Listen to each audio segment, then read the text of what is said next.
à regarder après minuit.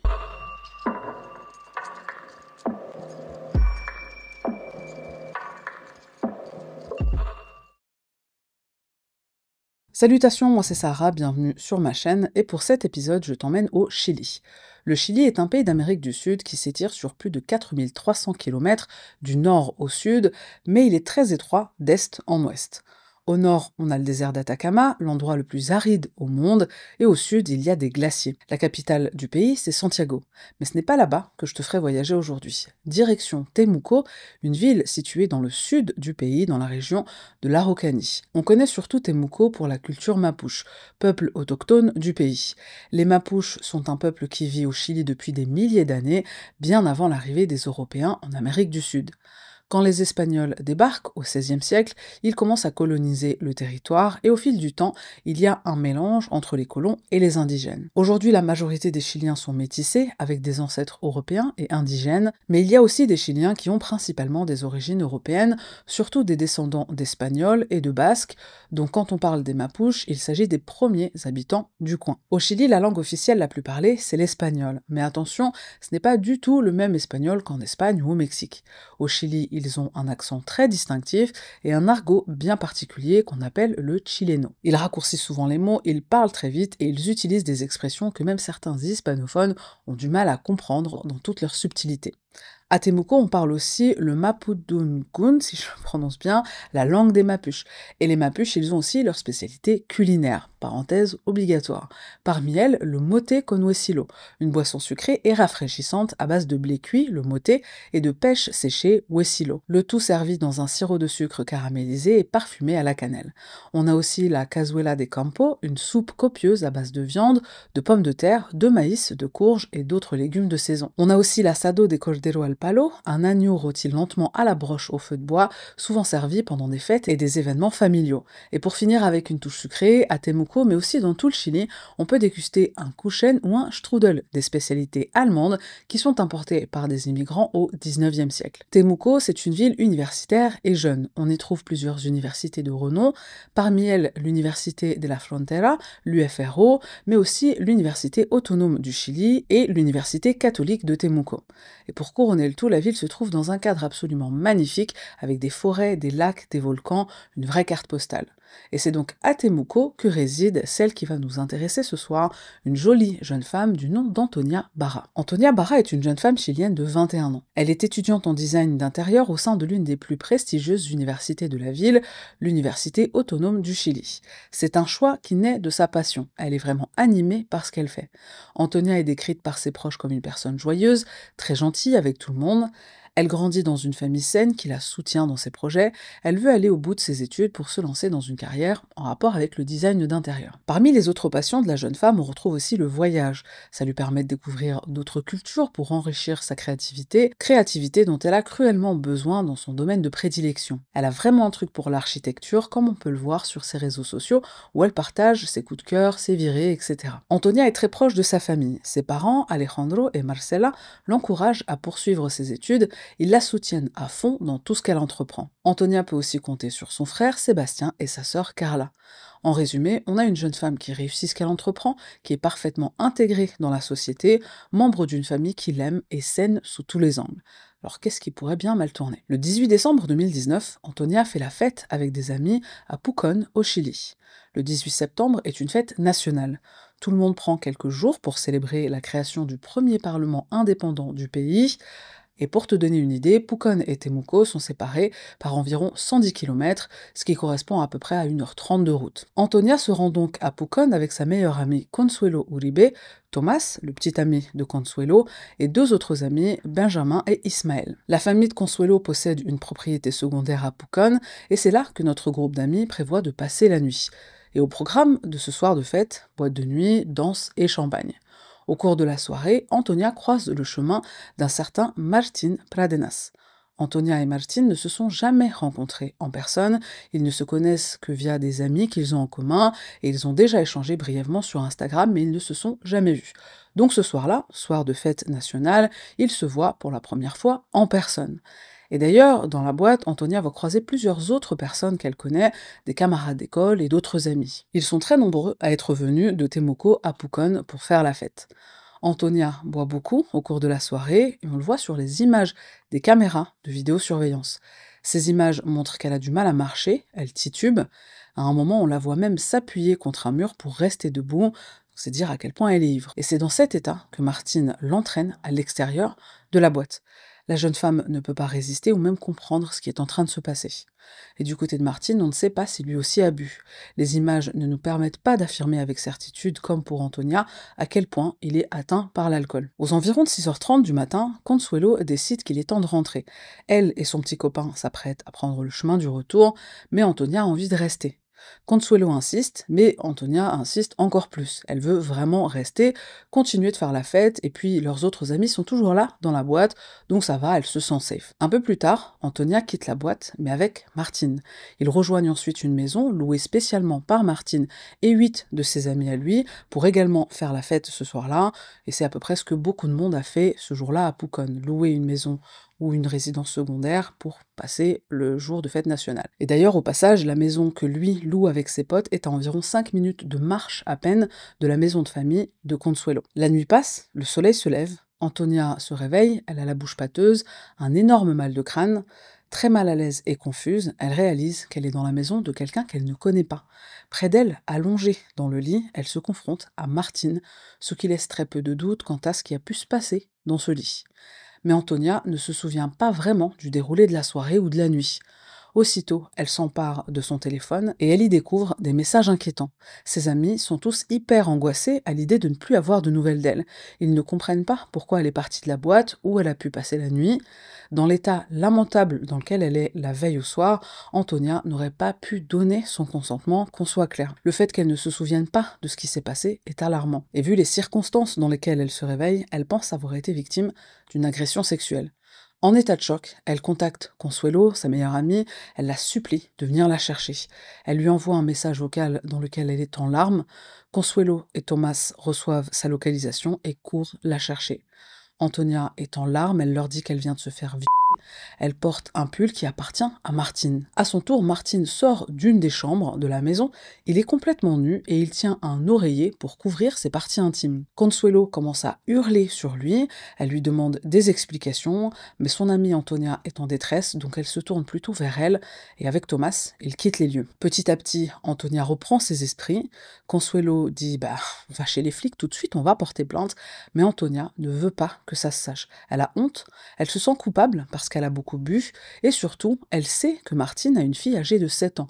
Elle ne veut pas que la petite soit mise au courant et qu'elle ait une mauvaise image de son papa. Antonia décide quand même de consulter à l'hôpital pour vérifier comment elle va, et c'est à ce moment qu'elle décide de prendre la pilule du lendemain, juste au cas où.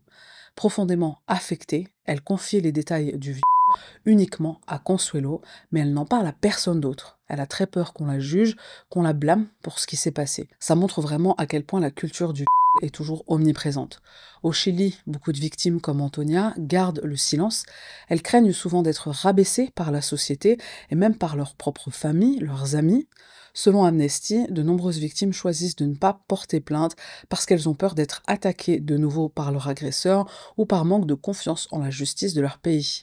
En France, les statistiques sur les violences sexuelles, y compris les viols, reflètent une réalité tout autant préoccupante. En 2023, les forces de l'ordre enregistrent 114 135 victimes de violences sexuelles, dont 89% sont des femmes. Selon une étude de l'Institut des politiques publiques portant sur la période de 2012 à 2021, toujours en France, 86% des affaires de violences sexuelles sont classées sans suite, et ce taux atteint 94% dans les cas de viol. Parmi ces plaintes pour viol enregistrées, seuls 14,7% aboutissent à une condamnation. On remarque en plus une tendance à la baisse des condamnations pour viol sur la dernière décennie, avec une diminution notable de 31% entre 2019 et 2020. C'est juste incroyablement désespérant. On espère que grâce à l'affaire de Mazan, qui a vu un taux de condamnation record, on espère que cette tendance s'inverse et pas seulement en France. Dans l'affaire dont il est question ce soir, Antonia a bu et elle sait bien quel genre de conclusion sexiste pourrait en résulter si elle parlait. Comme si être alcoolisée, être une femme qui sort s'amuser, donnait le droit à quelqu'un de te faire du mal. Des études en psychologie montrent que ce phénomène est lié à ce qu'on appelle l'hypothèse du monde juste. C'est une tendance qu'ont certaines personnes à croire que le monde est parfaitement équilibré et que si quelque chose de mal arrive à quelqu'un, c'est forcément que cette personne a fait quelque chose pour le mériter. Hashtag victim blaming. Comme je le disais plus tôt, Antonia se confie à Consuelo, sa meilleure amie, avec laquelle elle fait la fête la veille. Elle lui explique qu'elle vient de subir un mais Antonia décide de ne rien dire à ses parents de ce qui s'est passé, malgré le fait qu'elle soit très proche d'eux. Sur WhatsApp, elle le dit carrément à son amie, elle a peur de leur révéler ce qu'elle a subi parce qu'elle redoute leur réaction. Le lendemain du Martine envoie un message à Antonia sur Instagram. Il lui demande de lui rendre son pull. Elle répond qu'il a profité de la situation, il a abusé d'elle, il l'a violée. Et puis Antonia le bloque. Les semaines suivantes, Antonia essaie de reprendre le cours normal de sa vie. Mais le traumatisme est bien présent et pèse de plus en plus lourd sur ses épaules. Elle a des flashbacks, des souvenirs fragmentaires de cette horrible nuit. Les ecchymoses sur son corps disparaissent petit à petit, mais la douleur mentale reste encore très présente. Poursuivre sa vie comme si de rien n'était, en sachant qu'on a été agressé, ça doit être une épreuve vraiment terrible. Finalement, environ un mois plus tard, soit le 12 octobre, Antonia décide de se confier davantage. C'est trop d'émotions à contenir, elle décide de parler à son ex-petit ami, Rodrigo Canario, qui justement n'arrête pas d'entendre des rumeurs au sujet d'Antonia. Et pour te la faire courte, Martine a un ami, Miguel, qui a une petite amie, Carla, une autre Carla. Cette Carla connaît Rodrigo. Quand Martine viole Antonia, il raconte à son pote Miguel qu'il a couché avec elle, et évidemment il ne dit pas que c'est un Miguel le raconte à sa petite amie Carla, qui à son tour le répète à Rodrigo. Quand Antonia décide de se confier à Rodrigo, il essaie de tirer cette affaire au clair. Antonia lui raconte ce qu'elle a subi, et il s'agit d'un viol. Il ne s'agit absolument pas d'une relation sexuelle consentie comme il l'a entendu. Et pour donner plus de détails sur la relation entre Antonia et Rodrigo, il faut savoir que, certes, ils ne sont plus en couple, mais ils se posent toujours la question de, voilà, pourquoi pas revenir ensemble. Rodrigo entend cette rumeur, selon laquelle Antonia l'a trompé, même s'ils ne sont plus ensemble, mais dans son esprit, visiblement, c'était tout comme. Antonia essaie de lui faire comprendre que non, c'était un viol. Elle a subi un viol. Elle explique qu'elle est en détresse et qu'elle veut disparaître. C'est le mot qu'elle utilise. Et là où tout individu normal doté d'empathie soutiendrait la victime d'un tel abus, d'une telle agression, malheureusement pour Antonia, à l'autre bout du fil, Rodrigo réagit de la pire des manières possibles. Il ne la croit pas, il l'insulte de tous les noms, et il va même enregistrer leur conversation téléphonique sans avertir Antonia. Parmi les mots exacts qu'il emploie, saltrui, répugnante. Encore une fois, un homme va manquer de respect à la jeune femme et ne pas lui demander son consentement. Rodrigo partage cet enregistrement avec d'autres personnes, dont Carla, qui visiblement adore colporter des rumeurs. Tout ce qu'Antonia craint est en train de se produire. Et d'ailleurs, la conversation finit bien sûr par être entendue par Martine. Évidemment, il n'avoue absolument pas être l'auteur d'une telle agression et il accuse Antonia de mentir. Le lendemain, soit le dimanche 13 octobre, Antonia envoie un message à Rodrigo, cet imbécile qui a été d'un incroyable soutien. Mais avant, elle appelle la mère de Rodrigo, elle lui explique la situation, et elle insiste bien sur le fait que son fils ne l'a pas cru. La mère de Rodrigo lui dit d'aller voir la police, mais Antonia répond qu'elle a peur. En effet, elle vient de recevoir un appel de Martine, appel dans lequel il est furieux, et il lui demande pourquoi elle raconte à tout le monde qu'elle a été violée. Après cet appel à la mère de Rodrigo, Antonia envoie un message à Rodrigo, elle lui dit adieu. Quand elle envoie ce message, elle est seule chez elle, ses parents, son frère, sa sœur et aussi leur grand-mère s'en vont en week-end. Et d'ailleurs, avant de partir, la mère d'Antonia lui dit de ne pas rester seule à la maison. Elle lui propose d'inviter une amie à elle, mais Antonia lui dit non, ça va aller, c'est juste un petit week-end, je vais rester tranquillement à la maison. Quand la famille revient, le dimanche au soir, ils commencent à décharger les valises de la voiture, et pendant ce temps, la mère d'Antonia va sonner à la porte pour demander à sa fille de venir les aider. Antonia ne répond pas. Et c'est sa sœur Carla qui décide de se rendre à l'intérieur pour voir ce que fait Antonia, pourquoi elle ne répond pas. Et d'un coup, on entend un cri, Carla se met à hurler, elle dit à sa mère « Maman, Antonia s'est pendue ». Toute la famille se rue à l'intérieur de la maison, ils découvrent à leur tour le corps d'Antonia suspendu au plafond avec un drap. Très vite, ils la décrochent, ils tentent de la réanimer, et très vite, les secours arrivent, mais ils ne peuvent que constater la mort de la jeune femme. Par la suite, les proches d'Antonia trouvent des messages et des enregistrements vocaux qui détaillent l'agression qu'elle a subie, ce qui va conduire à l'ouverture d'une enquête. Pour ses parents, c'est le début d'une descente aux enfers. Jamais ils n'auraient imaginé qu'Antonia puisse sauter la vie.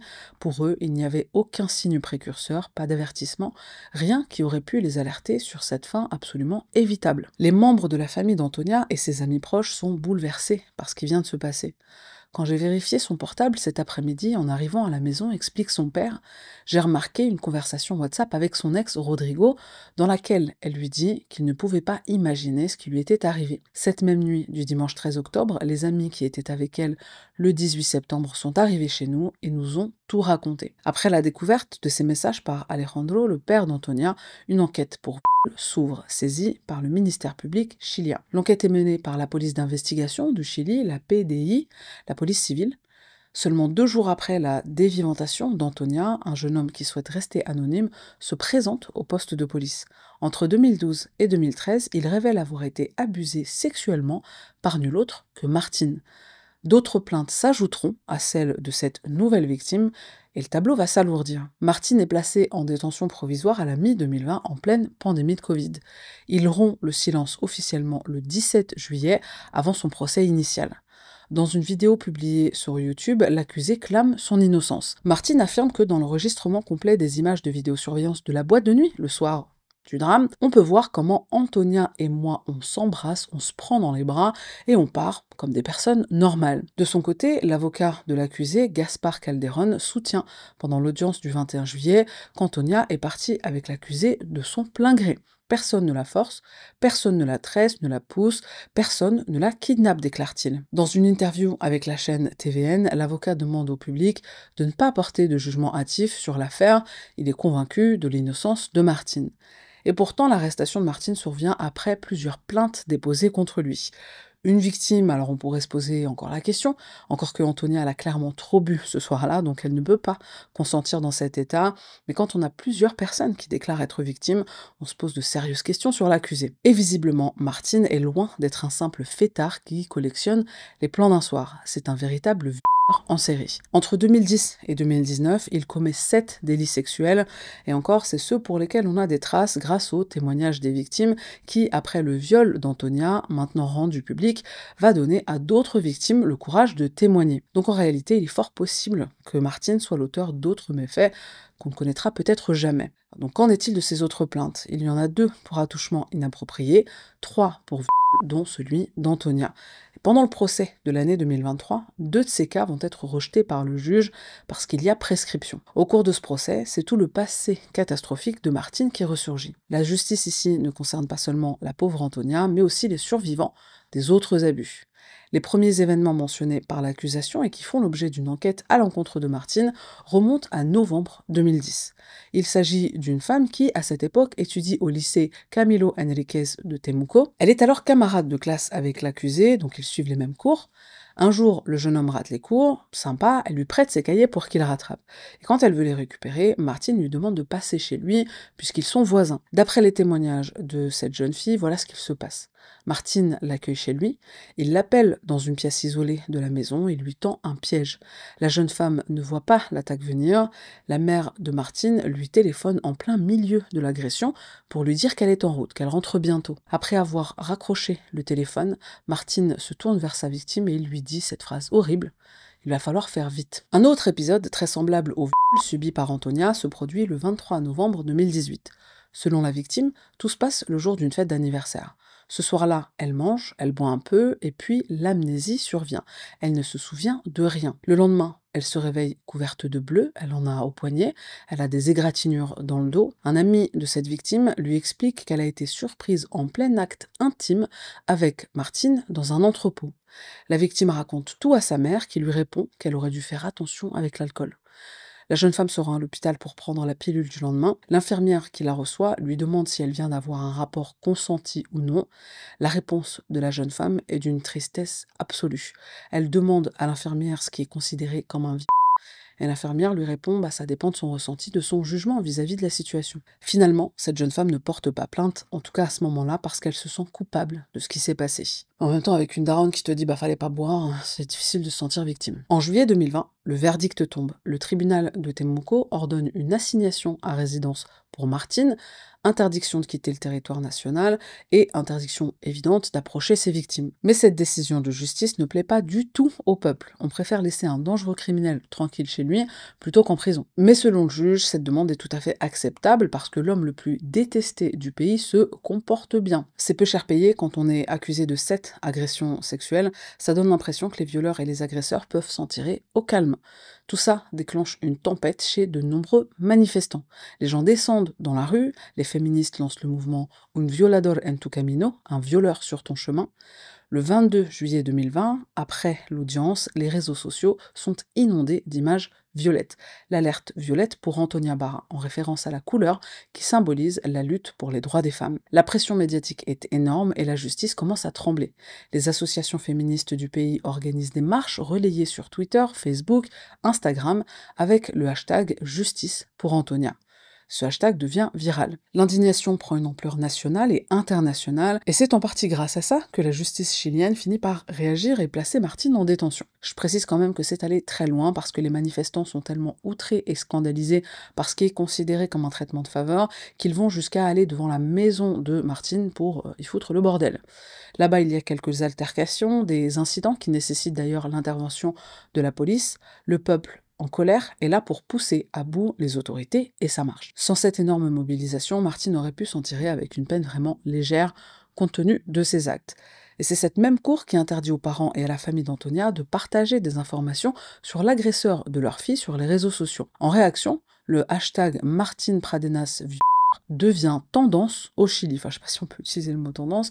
De nombreuses photos de lui vont circuler en masse sur Instagram. Le collectif féministe Las Tesis, mondialement connu pour avoir créé la chanson et la chorégraphie Un violeur sur ton chemin, appelle à relayer, à chanter cette chanson dédiée à Martine Pradenas et à tous les violeurs impunis, ainsi qu'à la justice patriarcale qu'il représente. Le père d'Antonia, Alejandro, exprime sa douleur vis-à-vis de la situation. Il déclare: aucune sentence ne nous rendra la vie de notre fille. Aux journalistes et aux médias, il déplore l'efficacité de la police et les failles du système de justice au Chili. Dans ce pays, les choses ne se font pas bien, dit-il, il y a de la négligence. Malheureusement, les détails de l'arrestation de Martine, son interrogatoire et ses réactions ne sont pas rendus publics. Tout ce qu'on sait, c'est qu'il est arrêté à Temuco. D'après un rapport de la police officielle, après avoir appris qu'il était sous enquête, Martine va supprimer 14 000 photos et vidéos de son ordinateur portable. Il déclare que son téléphone a été détruit par sa mère pendant une crise de colère et que c'est pour ça que ces photos ont été supprimées. La police va quand même récupérer ce téléphone et découvrir les photos, des photos pornographiques. Et on parle ici de porno fait maison avec des femmes qui souvent semblent être inconscientes. On découvre aussi quelque chose d'autre qui est très intéressant dans les données du portable de Martine. Martine s'infiltre dans un groupe WhatsApp nommé Justice pour Antonia. Ce groupe a pour but d'organiser des événements, des manifestations, et dans ce groupe, Martine se fait passer pour une femme appelée Andrea. Son objectif est clair, recueillir des informations, espionner ce qui se passe dans les groupes de soutien à Antonia. Le procès de Martine s'ouvre donc le 14 février 2022 au tribunal de Temuco. Martine est accusée de 4 délits d'abus sexuels sur des personnes de plus de 14 ans et de 3 délits de viol. Le juge en charge de l'affaire est Federico Gutiérrez. Au deuxième jour du procès, Martine choisit de ne pas exercer son droit au silence. Il répond aux questions du bureau du procureur et bien sûr, il nie toutes les accusations portées contre lui. Il affirme que toutes les relations qu'il a eues avec ses prétendues victimes sont consenties et que ces graves accusations sont basées sur des malentendus. Il déclare qu'il n'a jamais eu l'intention de nuire à quiconque et il se montre particulièrement confiant. Plusieurs victimes sont appelées à témoigner, elles détaillent les agressions qu'elles ont subies et à quel point ça a affecté leur vie. Les enquêtes qui se concentrent sur le profil de Martine sont très révélatrices. Le fait qu'il ait abusé et agressé plusieurs femmes entre 2010 et 2019 permet de planter un décor, une stratégie de prédateur que Martin suit précisément. L'accusation présente des preuves matérielles difficilement réfutables, des enregistrements audio et vidéo, et on aura notamment droit à un extrait des images de vidéosurveillance à l'extérieur de la boîte de nuit. Images sur lesquelles on voit Antonia repousser Martine. La famille de Martine le soutient publiquement face à ces accusations. Sa mère, Paola, s'exprime auprès de la presse pendant une interview à la télé. Et voici ce qu'elle dit à propos de ces images. En tant que femme, je n'aime pas ce que je vois. J'ai l'impression qu'Antonia n'avait pas vraiment envie. Mais en même temps, elle avait quand même envie puisqu'elle le suit. Moi, si je dis non, c'est non. Et je ne la vois dire non à aucun moment. Je rappelle qu'au moment des faits, Antonia est ivre morte, elle arrive à peine à marcher. Comment prendre une telle décision, comment prendre une décision éclairée dans de telles circonstances? D'après la mère de Martine, tu peux. Son père, Ivan, descend aussi son fils tout le long du procès, et d'ailleurs on y reviendra plus tard, au père Pradenas, parce qu'il vaut sa petite parenthèse. Malgré tous les efforts de l'avocat de l'accusé au cours du procès, le tribunal estime que les preuves sont suffisantes pour affirmer sa culpabilité. En conséquence, Martine est reconnue coupable et condamnée à une peine de 20 ans de prison. En décembre 2022, la famille d'Antonia est bien décidée à réagir. Certes, leur fille est morte, mais cette mort est le début d'un véritable combat pour eux. La famille se mobilise et part du principe qu'il ne faut plus jamais que d'autres victimes en arrivent à un tel extrême. Les proches d'Antonia lancent une initiative auprès de la justice pour protéger les victimes d'agressions sexuelles. Ce mouvement conduit à la promulgation de la loi Antonia. Cette loi améliore les garanties pour protéger les droits des victimes des délits sexuels et éviter qu'elles soient de nouveau agressées. L'idée, c'est de pouvoir permettre aussi aux victimes de libérer leur parole. Et d'ailleurs, cette loi introduit 2 nouveaux délits dans le code pénal du pays, dont l'induction à la dévivantation. La loi sanctionne toute personne qui, par des actions volontaires, pousse une autre personne à se donner la mort. Et enfin, la dévivantation féminicide est aussi une nouvelle notion pour la justice, qui maintenant reconnaît qu'il faut punir toute personne qui est à l'origine d'une dévivantation, en l'occurrence celle d'une femme. Alors voilà qui est très positif, disons, mais coup de théâtre au mois de juin 2023. La Cour suprême du Chili annule le verdict de Martine, visiblement pour un vice de procédure. Martine fait appel de sa condamnation de 20 ans. Pour lui, il est hors de question d'être envoyé en prison alors qu'il j'allais dire, il s'estime innocent, il dit qu'il est innocent. Cette sentence est le résultat d'erreurs dans le cadre de l'enquête, mais après examen de cette demande, la Cour estime que certaines des allégations formulées par l'accusé sont effectivement recevables, ce qui aboutit donc à l'annulation de la peine de 20 ans, mais un nouveau procès débute le 30 mars 2023. Après plusieurs semaines à étudier le dossier sous tous les angles, la Cour rend son verdict final le 6 juillet 2023. Et une fois de plus, Martine est reconnue coupable des délits sexuels, dont le viol d'Antonia. Le 28 juillet, il est condamné à une peine de prison de 17 ans. Donc, bon, il a gagné 3 ans. Son père Ivan qualifie cette décision de remède qui ne nous calme pas totalement, et il insiste sur la nécessité absolue pour la société chilienne de continuer à évoluer et éduquer les gens sur les questions de genre. Ce que ça veut dire, je n'en ai aucune idée. La mère d'Antonia, Marcela, est très en colère, et on la comprend. Elle déclare « Ce n'est pas juste. Pour moi, ce n'est pas juste. Je veux juste demander pardon à ma fille pour être née dans un pays où les violeurs et les meurtriers ont plus de droits que la victime. » Et on ouvre ici l'incroyable petite parenthèse du père Pradenas, Ivan, le père de Martine. Alors écoute bien, parce que état de choc garanti. La perversion coule dans les gènes de la famille Pradenas. En décembre 2024, Ivan est condamné à 5 ans de prison pour abus sexuels répétés sur une jeune fille de 14 ans. Il reconnaît sa culpabilité à l'occasion d'une procédure abrégée, donc en gros un passage au tribunal express. Les faits remontent au mois d'août 2023 et Ivan est arrêté en janvier 2024 à son retour de Colombie. Tel père, tel fils. Surtout quand on sait que pendant le procès de son fils Martine, on découvre certains secrets sombres de la famille Pradenas. Visiblement, Ivan, le père, avait pour habitude d'amener des prostituées à la maison pour sa femme, donc la mère de Martine.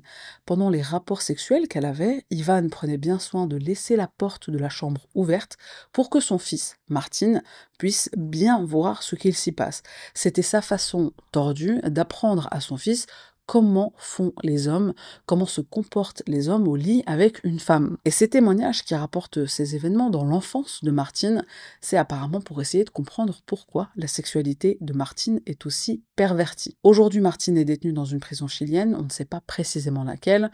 Au Chili, les détenus peuvent demander la libération conditionnelle au bout de 10 ans. Et pour décrocher le précieux sésame, Martine devra bien se comporter en prison. Le mec est quand même un récidiviste, donc j'avoue avoir peur de sa réinsertion dans la société. Est-ce que ce prédateur repassera à l'action? Un autre drame va secouer la famille Barra en 2024. Décidément, le sort s'acharne sur eux. Sébastien, le frère d'Antonia, meurt dans un accident de la route au mois de février 2024. D'après les journaux locaux, on sait qu'au moment du drame, il perd le contrôle de son véhicule et la collision est fatale. Carla écrit à ce sujet: « Il n'y a pas de mots pour décrire tant de douleur et de désarroi. Je suis dévastée. Comment l'univers peut-il être ainsi?